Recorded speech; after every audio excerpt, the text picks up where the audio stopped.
Job on the Dunghill, and his wife pours water on his sores. Albrecht Dürer. Date of origin, circa 1504. Dimensions, 37.8 by 20.1 inches. Medium, mixed techniques on wood panel. Current location, Stadel Museum, Frankfurt am Main, Germany. The painting is one of two preserved side panels of a triptych or a polyptych, with its upper quarter tapered in a manner similar to Gothic windows. It shows a tight, full-length frame of a semi-nude elderly man seated on the ground with elbows on knees and lowered head in hand, as a well-dressed woman stands over and gently pours a bucket of water onto him. In the narrow glimpses of background there is a forest, hills aflame, a blue sky covered with white and yellowish clouds. The sky blends with jutting mountains in the far distance. Warm foreground colors of the woman's cotton candy pink dress and the man's yellowing tan flesh contrast with the cold blues of the distant sky and mountains in the background. The man is Job, the woman his wife. Their figures cover almost the whole space of the panel, even extending beyond at places. Job sits at the left edge, nude and on a pile of dung. Slouched with knees drawn up, he hunches forward, right forearm on the right knee and left elbow braced on the left knee to support his heavy cheek cupped in palm. A draped strand of gathered white fabric stretches over his lap.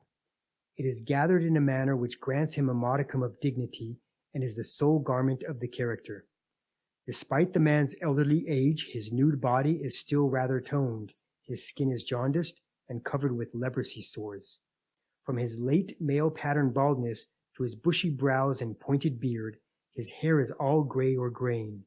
His mustache covers thin, downturned lips. Right of Job and standing over him is the well-dressed woman, Job's wife. With wide-planted feet, distended belly, exceptionally strong shoulders, a side-shrugged mouth, and half-masked lids over her eyes which keenly focus on her task at hand, one might consider her dissatisfied. She sturdily holds a wooden bucket above Job to pour clean water onto his nape and head.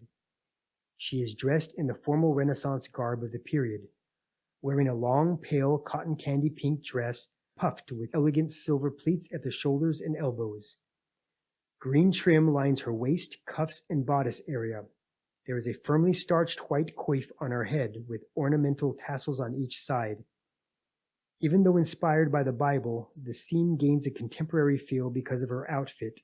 Its opulence contrasts with Job's nude infirmity and impoverished state. In the background to the left and right of the woman's waist and far behind the married couple loom tall, snow-blanketed mountains lit by midday sunlight. Closer, in the middle ground on the left side of the painting and above Job's hunched shoulders, there is a hill engulfed in blazing flames. The flames feed a dark, rumbling wall of smoke that seems to arch like a massive ocean wave over a tiny running stick figure who sprints away and down the hill with their arms in air.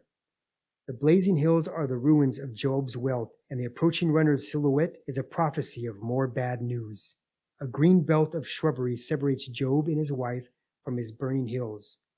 Above the chaos of the raging fire and black smoke, a lighter brown and yellowish smear of the dissipating smoke rises and draws across the sky, where it meets heavy gray clouds which foreshadow inclement weather. The scene depicted by the artist refers to the Old Testament's book of Job. Pious Job accepts all calamities that the Creator sends upon him. He is the patron saint of people suffering from skin diseases, and the act of pouring clean water symbolizes purification. The whole altar was commissioned by Frederick III the Wise, Elector of Saxony. Historians link the commission of the triptych with the end of the epidemics in 1503.